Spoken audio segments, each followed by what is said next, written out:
IAS বরং আলাইদা সচিব রুন্নাই Ghosh Sharma sir GCS SSG macam kerja macam macam berproses GCS SSG kok bertolak dulu ikut oman itu adik apa macam kerja dulu nono kerbagi hampir sama no ini kuliah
সবাই বলতে হবে যত না পালাই দি পালাই দি হঠাৎ বরকশাল পালাই দি পালাই দি পালাই দি বরকশাল পালাই দি পালাই দি পালাই দি বরকশাল পালাই দি পালাই দি পালাই দি পালাই দি পালাই দি বরকশাল পালাই দি পালাই দি এই ককবরক সাল উপলক্ষে রাজ্যবাসীকে এবং ককবরকভাষী লোকদের আমরা অভিনন্দন জানাই এবং এই দপ্তরকে অভিনন্দন জানাই।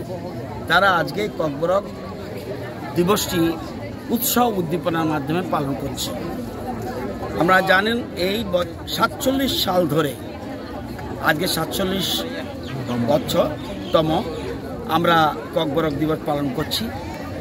এটা অত্যন্ত গুরুত্বপূর্ণ। মনে রাখবেন, একটা ভাষা, মাতৃভাষা যদি হারিয়ে যায় একটা সমাজ হারিয়ে যায়। মাতৃভাষার মাধ্যমে আপনাকে যতটা আপনি এক্সপোজ করতে পারবেন আর কোনো ভাষার মাধ্যমে এটা সম্ভব নয়। এই জন্য দেশের প্রধানমন্ত্রী প্রতিটি মাতৃভাষাকে গুরুত্ব দিচ্ছে এবং মাতৃভাষা মায়ের দুধের মতো। মায়ের দুধের যেমন বিকল্প হয় না, মাতৃভাষারও বিকল্প হয় না এবং এটা শিশুদের জন্মগত অধিকার। এই অধিকার নিয়ে তারা স্কুলে যায়। এই জন্য আমাদের বর্তমান সরকার, রাজ্য সরকার, আমরা প্রাইমারি থেকে শুরু করে ইউনিভার্সিটি পর্যন্ত আমরা ককবরক ভাষার একটা বিষয় হিসেবে আমরা চালু করেছি।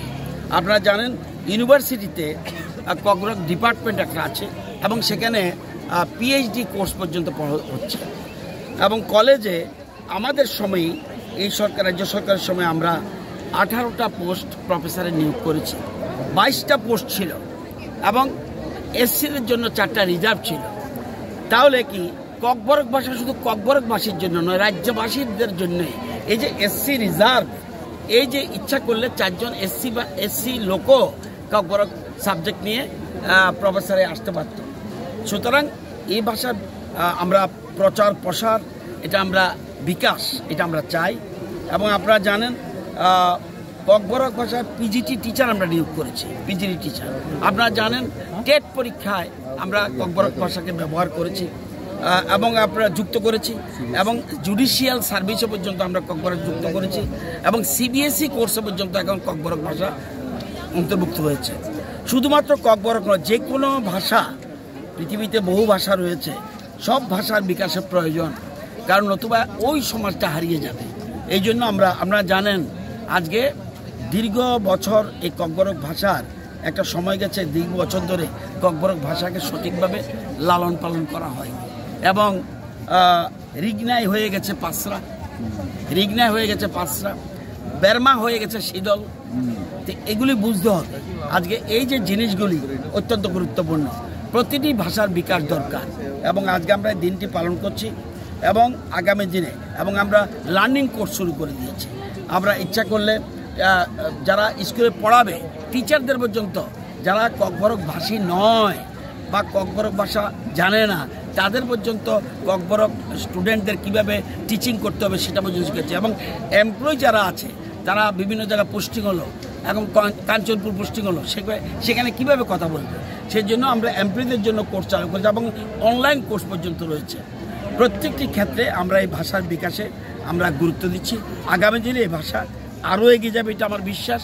এবং ধীরে ধীরে আমরা আমার যতটুকু জানি 1296টা স্কুলে এখন ককবরক ভাষা একটা বিষয় হিসেবে চালু রয়েছে, প্রথম থেকে ক্লাস 12 পর্যন্ত, এবং মোর দেন 12,000 স্টুডেন্টস এই সাবজেক্ট নিয়ে পড়ছে।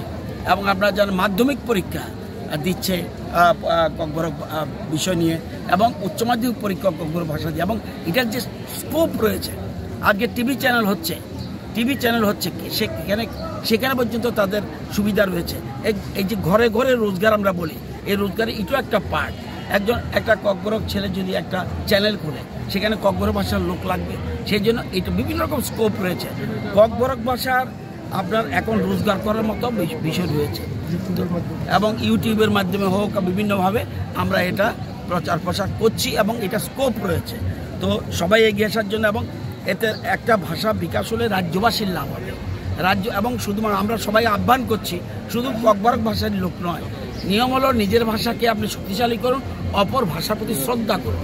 এই জন্যে আমি আজকে এখানে এই যে আমরা বলি ককবরক সাল, বাংলাতে বলে ককবরক দিবস, এটা খুব প্রয়োজন, এবং আমরা বলছি পালন করুন, পালাই দিই, এই যে কথাগুলি অত্যন্ত গুরুত্বপূর্ণ, হারিয়ে যাচ্ছে।